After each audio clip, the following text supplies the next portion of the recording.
drive home live stream, so obviously that considered, I'm not going to be able to read the live chat, but I mean, feel free to talk in it if you want to.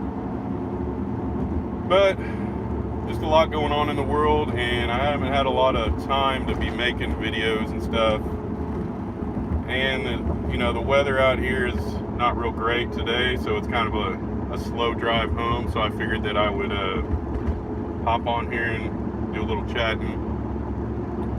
So I just watched the press briefing with, and this is great, I think this is funny, but now they're calling her Peppermint Patty, good old Jen Psaki.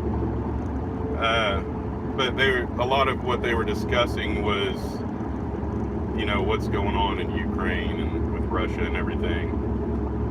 Of course, they're very vague about everything they do, and I get security concerns and things like that, but it's just ridiculous. And I honestly don't, at this point, I don't think anybody does, but knows what the hell is going on, because, I mean, it doesn't make any sense what Russia's doing,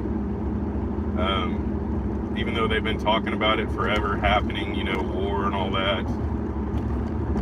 But, I guess our answer, our great leader, is to sanction Russia, and that's going to be, what causes them to stop what they're doing, which, I mean, give me a break.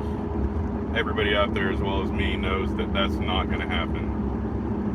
And they even went as far as to say that, well, it's going to be, we're going to sanction them for a month and see what happens. I mean, really, see what happens. There are, people running for their life in Ukraine, and your answer is we're going to sanction them and hope that it all works out for the best, which seems rather ridiculous to me. So then the question comes up, and of course they're not going to answer that, but if that doesn't work, then what the hell are we going to do at that point? I really don't have the answer for that, and I'm sure nobody else out there does either.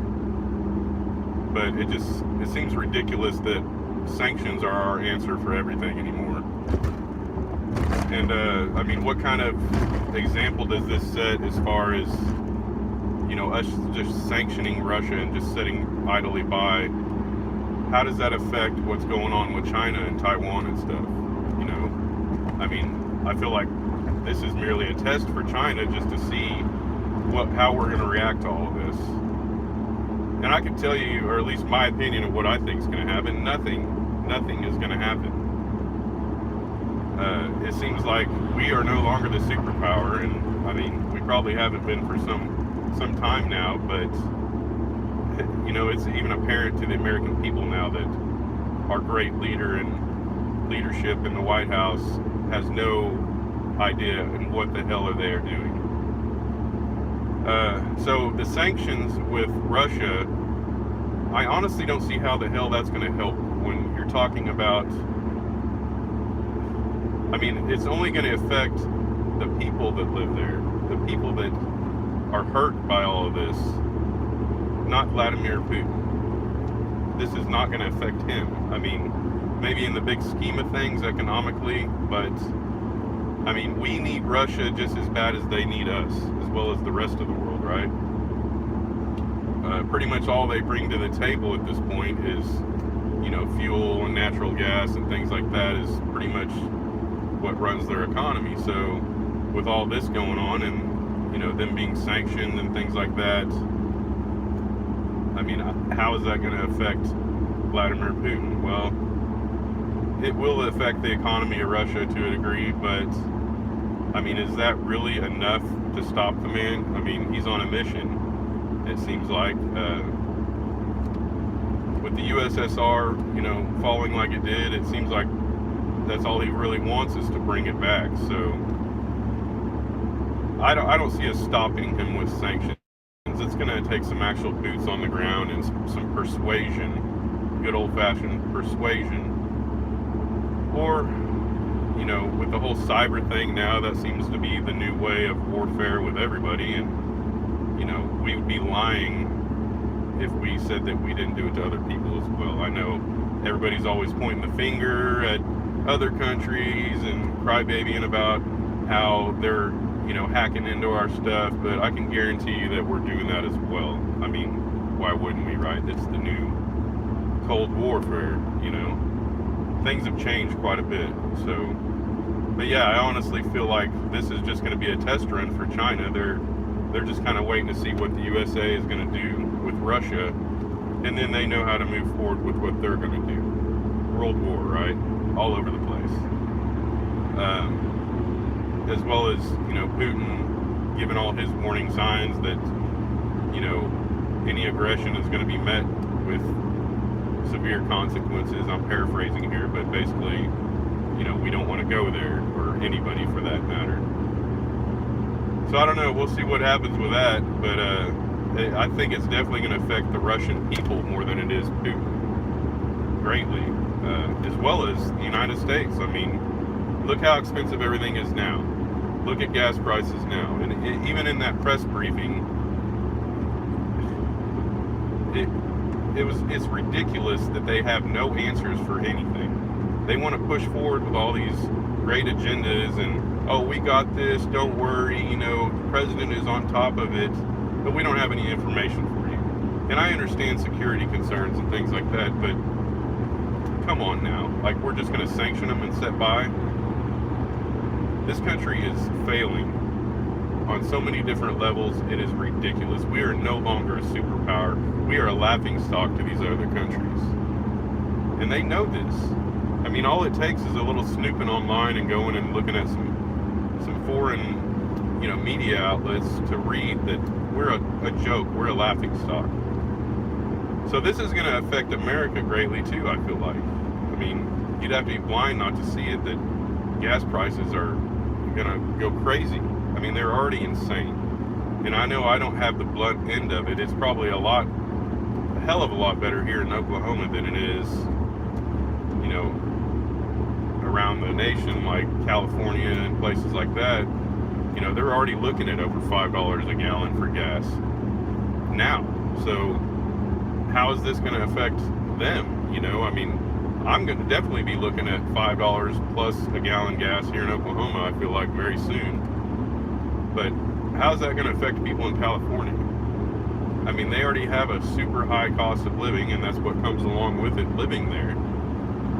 But, I mean, if you had to go to work every day and you had to support your family and, your rent, your mortgage, and everything else is already sky high, especially in a place like California, how the hell are you going to put $10 worth of, or $10 a gallon gas in your car to try to go to work and make ends meet every day? I don't see that happening. So I don't know, man. If you guys want to leave some comments after this live stream and let me know what you think, that'd be great. But I feel like this is just a recipe for disaster at this point. And there's so many smoke screens, so many smoke and mirrors going on. It is insane, with all the supply issues, the trucker thing going on. Now we're going to war. We have, the crappy Olympics, finishing up, and then as well as China wanting to invade Taiwan. And I mean, it's just insane. It's hard to even keep up with, and at times it makes you wonder how much of this is just BS, just to keep us occupied. And suffice that, because there's too many places to look. In the past, you have one obstacle to overcome. Now we have dozens of obstacles to overcome. So this is all the more reason for me. I mean, don't get me wrong, I never stop prepping. I never stop buying things, especially food. It seems like the main thing that I stock up on, just because it goes higher and higher and higher and higher, and you're not losing anything. I mean, you're going to have to eat. You're going to have food. So to me, it seems like a win-win buying food. But with all this going on now with Russia and Ukraine, and eventually China, it seems like food's a no-brainer because, well, I don't know about you, but I don't have a way to stockpile, hundreds and thousands of gallons worth of gas, nor do I have the money to do that. I got a little bit laying around, but nothing extreme. I mean, I drive a V8 truck,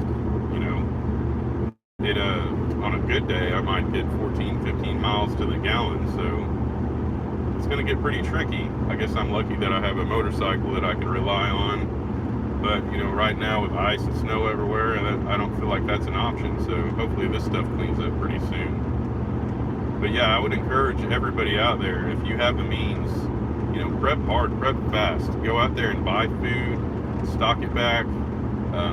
With gas and stuff, going up with the whole Russia thing, they supply natural gas and things like that. I mean, I don't know if you guys have gotten your natural gas bill, but mine is insanely high, as well as my electricity. I was blown away. I've never had bills that high. And granted, I've only been in my home for 3 years, but this is the highest I've ever seen my bills. And I'm even cutting back on the heat and things. Used to it was nothing for the kids to say they're cold, and I crank it up to 72, 75, whatever they need, to stay warm. Now I find myself dipping down to 68, 67, things like that, just to try to save a buck or two, because, well, it's ungodly expensive. And during this press briefing that they had with good old Jen Psaki, they were asking, how is this going to affect gas prices?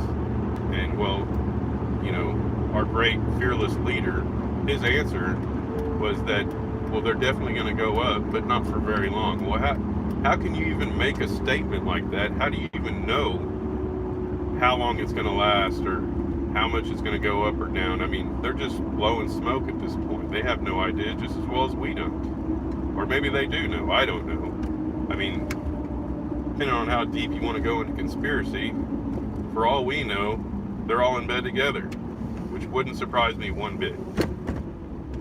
So where do we go from here? I mean, is it a possibility that, we could have an invasion on U.S. soil? I mean, the possibility's there. It's pretty rare. I don't think it's going to happen, but I mean, at this point, I wouldn't rule out anything. I mean, if I were to flash back, 10 years ago, or even 5 years ago, and you told me everybody was scared over some, disease that's not even killing 1% of the population, and people are double masking up and cramming crap in their arm left and right, I would have told you were insane. Or if you'd have told me that gas would, be $5 a gallon, I would have thought that was crazy. So nothing's off the table at this point, I feel like. If Russia or whoever the hell wanted to invade us, they could. They absolutely could. And we would have our pants around our ankles at this point. I mean, our military isn't what it used to be. Yeah, technology-wise, we're still kind of up there, but I don't feel like we're the top dog anymore. Not to mention, we're out of the loop, man. Like, who's to say that these other countries aren't ahead of us? And I honestly believe they do. I made a video probably a few months ago about, China and their supersonic missiles and stuff. I mean, these people, these countries, these other superpowers are sure to surpass us before you know it, if they haven't already. I mean, it's not like, yeah, they like to gloat, they like to go out there and say all their cool tools that they have and all that, but nobody's showing all their cards. Nobody is showing all their cards at this point. And I feel like Putin is just laughing it up, man, because our answer to things is ridiculous. You can't just sanction people and expect them to just, let's just drop out of this war that we've been planning. It doesn't work like that. So the only people that are going to get hurt are the people. It's not the government. It's not all these rich people. And, if anything, they're orchestrating this whole thing. I'm pretty certain they are at this point. The powers that be, all the people in the shadows, without going too far down any rabbit holes, I'm sure everybody out there knows about all the banks and the banksters that have been around for decades upon decades, hundreds of years, ruling everything. They're the ones that run everything. They're the ones that pull the strings on the little puppets. Good old Biden, and, well, I mean, you name it. I know I catch a lot of flack from people for this, and, I kind of dove into the whole political thing at points. I thought, let's go Trump, it's a great thing at one point. I mean, the guy's got a lot of good things to say, but, whether he was a politician to begin with or not, when he took his oath and became president, he was a politician.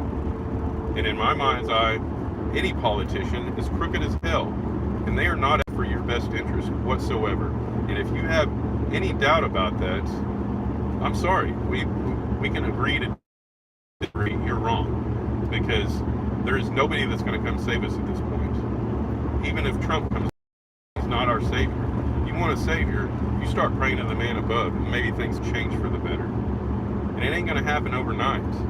You know, it takes a multitude of people to pray and want things to get better, for them to actually get better. Things don't just magically change. And when you run a corrupt system like the U.S. government, or, well, any other government at this point, probably in the world, it's just all corruption. There's no way you can fix it. It's too deep. And anybody that does go in there with the mindset that they're going to change it and make things better, they're not going to last. They're either going to cave and follow the leaders in the shadows, or they're going to be taken out of office. That's it. There's no way around it. So yeah, I said this at the beginning of the video, but I'm driving, my phone recording, so I can't look at the live chats. But if you guys want to leave comments on your opinions, that'd be great. I'll go back and read them. It's just a weird time we're living in, and I feel like we're being pushed in a corner, and I feel like there's so many people waking up, and there's even so many preppers. You know, I don't really go on much social media at this point. I got rid of Facebook a few years ago, so count me out of that. But from what I've heard from several people, is prepping is the new cool thing on social media like Facebook. There's so many new groups popping up and different things.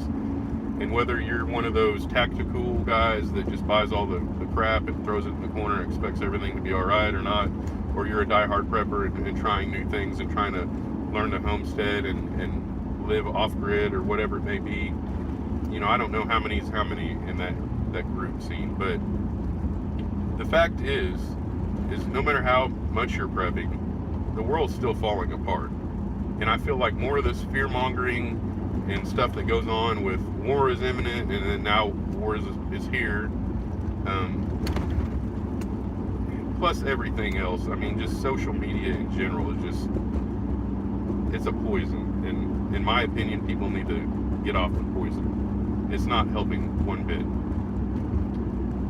But yeah, there's more people waking up, but I feel like all this smoke and mirror crap with war and everything else is just a way to pull our attention in another direction and try to get our mind off what we really need to be doing, which is prepping. I mean, I started this channel to warn people to prep, not to warn people about war. Yes, I try to keep up with real world events and things going on, just because, hey, I want to know things just as well as you guys do, and I follow a lot of people too to find out news and things. I mean, not that I don't go to Fox or CNN and different places just to get, you know, a wide range of opinions and outlooks, but anymore everybody's spitting out the same thing, it seems like. But I feel like all this crap is just to pull us away from what we should really be doing, which is concentrating on prepping. You know, if you're a diehard prepper and you have a lot of stuff put back, start filling in the gaps. You know, I don't know how diehard I am compared to other people. I don't have a bunker. You know, I don't have gas masks and things like that, but I have a pretty good run on most people. But at this point, I'm just filling in gaps and trying to get the things that I feel are most vital and most important right now. Because unless you got $1 million sitting on the table, you're not going to get everything you need at this point. Things are crashing quick, very fast. So if you're new to this, you know, take your mind off the news, take your mind off all the YouTube. If all you do is sit around and YouTube all day and you're just stalking things, you know, learn some things. Get on YouTube and learn some things. I have to stop myself at times from just the crappy news and fear-mongering, and even if it's not crappy news, you know, I have to take a break from it. And my break is, you know, learning things. I've been learning a lot of gardening tips and watching a lot of garden videos and things like that. Just any kind of knowledge that you can get, you know.